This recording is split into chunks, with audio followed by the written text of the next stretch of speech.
자, 그 다음 내용 계속 한번 보겠습니다. 여기에서 단지 본인에게만이라고 말하는 것은 어떤 행위가 낳은 최초의 직접적인 결과를 염두에 둔 것이다. 왜냐하면 그 사람에게 영향을 주는 것은 무엇이든 간에 본인을 통해서 다른 사람들에게도 영향을 줄 수 있다. 하지만 이런 우연한 기회를 통해서 생긴 결과에 대해서는 따로 고려를 해야 한다라고 얘기를 합니다. 자, 여기서 말하는 본인에게만이라는 것은 이 부분 함께 보시면 돼요. 즉 본인에게만 영향을 주는 어떤 사람의 삶과 그런 행태에 대해서는 사회가 관여해서는 안 된다라고 얘기를 하고 있는 부분입니다.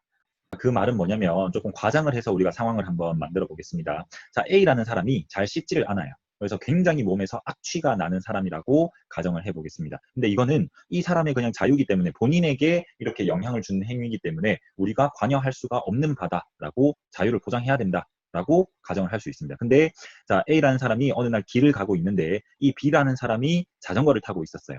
근데 이 자전거를 타고 가고 있는데 A의 악취를 맡고 지금 너무 놀라서 코가 막 찌를 듯한 고통에 넘어졌단 말이야. 그죠? 근데 이 넘어지는 것을 보면서 C라는 사람이 운전을 하고 있었는데 넘어지는 그 B의 모습을 보면서 놀라서 이제 브레이크를 밟아야 되는데 악셀을 밟아서 사고가 나서 크게 다쳤습니다. 그러면 지금 이 A의 행위 때문에 나비 효과처럼 이런 일들이 계속 벌어지고 있는 거거든. 하지만 이러한 일들은 따로 우리가 고려를 해야 되는 거다. 자유를 얘기할 때에는 이라고 보는 거죠. 그렇죠. 그래서 이러한 우연한 기회를 통해서 생긴 결과, 즉 A의 행동이 다른 사람에게 영향을 줄 수는 있습니다. 다른 사람에게 영향을 줄 수는 있지만 이러한 우연한 기회에 의해서 생긴 그 결과는 우리가 따로 고려해야 될 부분이다라고 얘기를 한다는 거죠. 이해하실 수 있겠죠? 자, 그래서 지금까지 말한 이런 것들이 인간의 자유의 기본 영역이 된다. 그래서 이러한 자유의 기본 영역을 다음에 셋으로 생각할 수 있다라고 얘기합니다. 그래서 다음 장에는 선생님이 그때 그 첫 시간에 설명했던 자유, 그 미리 말하는 자유의 기본적인 영역 세 가지가 나올 겁니다. 내면적 의식의 영역, 그다음 취향의 영역, 그다음 결사, 즉 모임의 영역 이런 것들에 대한 설명이 나오게 될 겁니다.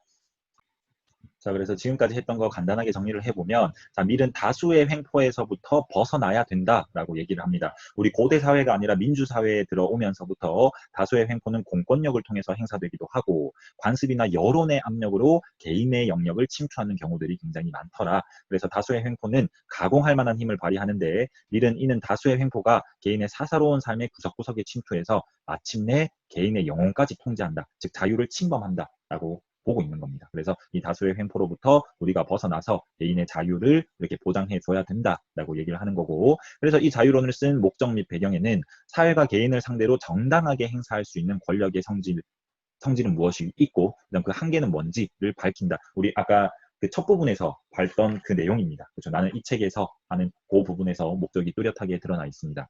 그래서 전통적으로는 개인의 자유는 정치 권력을 제한하는 것으로부터 인식되어져 왔지만 우리 과거에는 지배층의 권력으로부터 벗어나는 게 자유였지만 그렇죠? 근데 사회가 발전함으로써 이제 정치 권력의 행사가 제도화된 상황에서는 사회적 다수가 행사하는 그 권력이 개인의 자유에 더 큰 위협이 되더라. 그래서 지금 오늘날에서는 국가 권력이 아니라 사회의 압력, 즉 이런 다수의 횡포로부터 벗어나는 것이 진정한 자유다라고 보고 있는 거죠.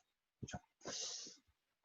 자, 그래서 지금까지 살펴봤던 부분이 이 자유의 원리는 무엇인지, 그 다음 자유의 원리가 적용되는 대상, 즉 정신적으로 성숙한 사람들에게 적용이 된다라고 했습니다. 그 다음 자유가 제한되는 것이 정당화되는 경우들, 또는 정당화되지 않는 경우들, 우리 위에서 살펴봤던 이런 부분에 대해서 지금 설명을 하고 있었고, 이제 뒷부분에 나올 내용은 요 자유의 기본 영역들이 어떻게 이렇게 나누어지는지, 그리고 어떤 사회가 자유로운 사회인지에 대해서 설명이 이어지겠습니다.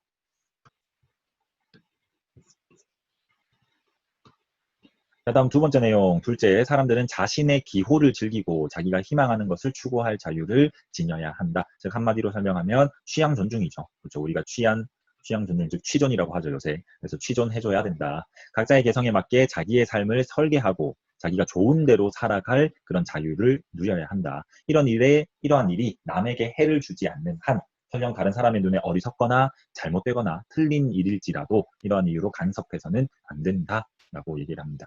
그래서 요새 또 새롭게 나온 신조어가 뭐냐면 실존주의라는 말이 이렇게 나오고 있어요. 그래서 이 말은 싫어하는 것을 존중해주는 그런 주의다라는 이런 말이거든. 예를 들어서 우리가 피자를 먹으러 갔는데 나는 핫소스를 뿌리지 않아요. 그렇죠? 근데 그거를 억지로 강요할 수는 없는 거잖아.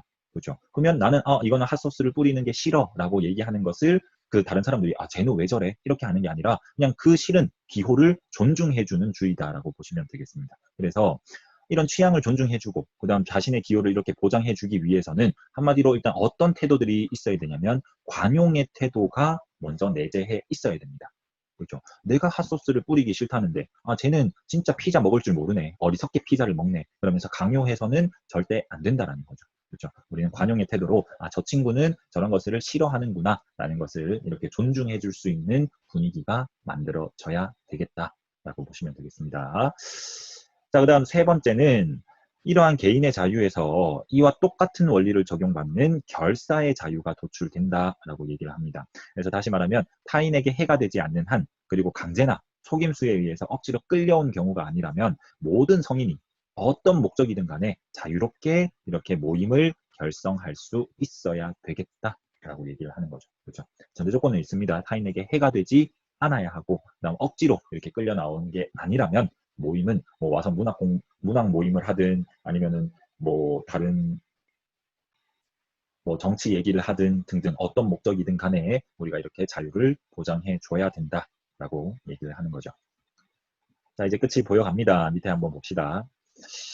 어떤 정부의 형태를 가지고 있든 이 세 가지 자유가 원칙적으로 존중되지 않는 사회라면 결코 자유로운 사회라고 얘기할 수 없다.